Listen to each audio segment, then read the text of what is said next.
안녕하세요 여러분. 3월 20일 국민연금 개혁안이 국회를 통과했습니다.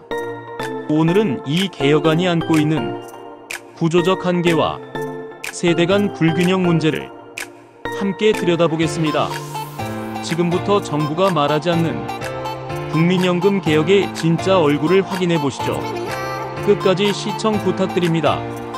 1. 숫자만 바뀐 개혁, 근본은 그대로. 정부는 이번 국민연금 개혁을 28년 만에 중대한 조정이라 자평합니다. 보험료율은 9%에서 13%로 인상되고 소득 대체율은 40%에서 43%로 소폭 상향 조정되었습니다.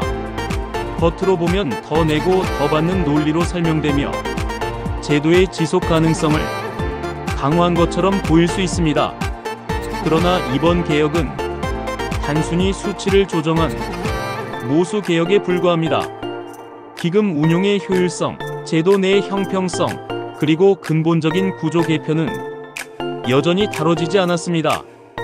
예를 들어 국민연금 기금이 어떻게 운영되고 있으며 어떤 방식으로 수익을 내고 있는지에 대한 투명성과 성과 개선은 전혀 언급되지 않았습니다.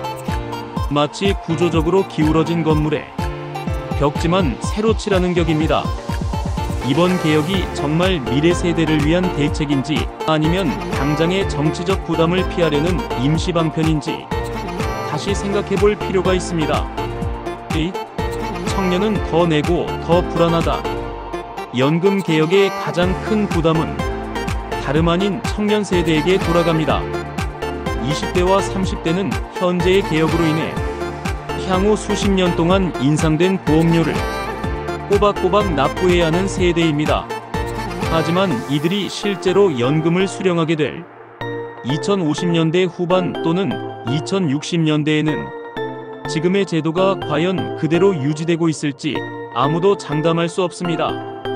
급속한 인구 구조 변화와 노동시장의 유연화, 장기적인 경제성장 둔화 등으로 인해 현재의 연금 구조는 또 다른 개혁의 대상이 될 수밖에 없습니다. 즉, 청년 세대는 수익률이 보장되지 않는 구조에 묻지마 투자를 강요받고 있는 셈입니다. 게다가 청년층은 취업난, 주거비 상승, 양육비 부담 등으로 이미 경제적 스트레스가 큰 상황입니다. 여기에다 높은 보험료까지 더해지면 제도에 대한 신뢰보다는 회의와 냉소가 더욱 커질 수밖에 없습니다. 이는 단순한 재정 문제를 넘어 세대 간 사회적 신뢰의 붕괴로 이어질 수 있는 심각한 문제입니다. 3. 보험료 인상. 이제 시작일 뿐이다.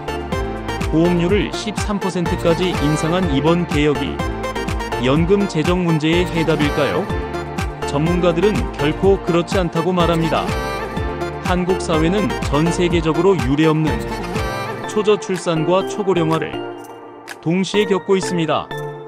통계청 자료에 따르면 한국의 합계 출산율은 0.7명대로 떨어졌고 2050년 이후에는 전체 인구의 40% 이상이 65세 이상 고령자로 구성될 것으로 예측됩니다.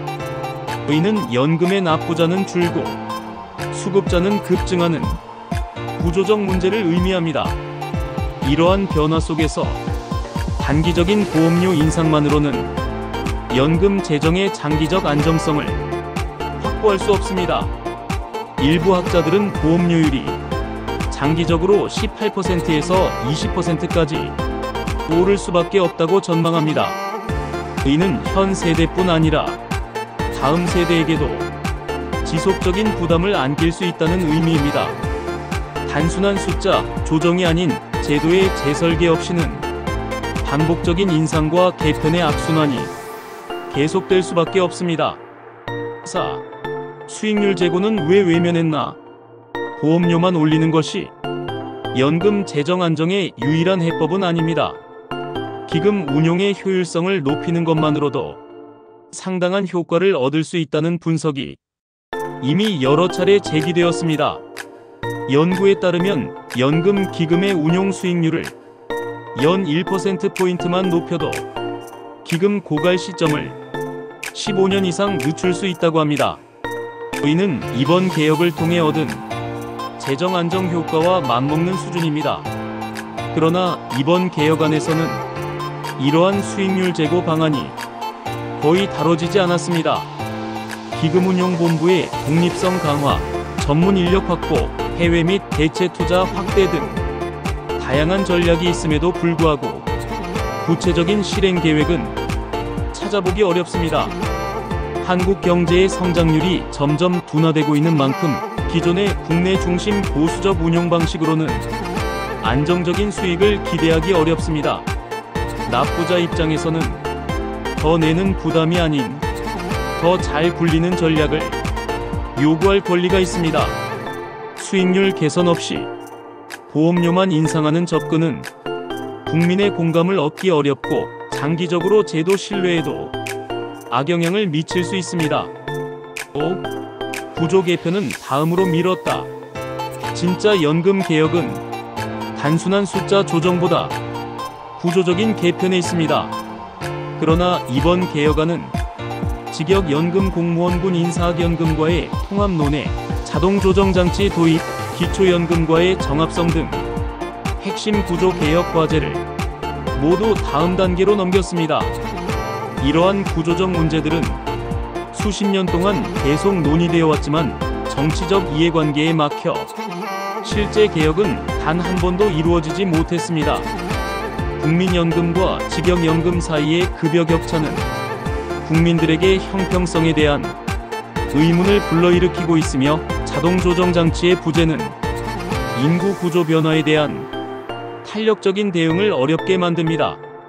기초연금과의 역할 중복 문제 또한 전체 노후소득 보장 체계의 비효율을 초래하고 있습니다. 이처럼 핵심 문제는 외면한 채 단순한 모수 조정만을 반복하는 방식으로는 제도의 지속 가능성을 보장할 수 없습니다.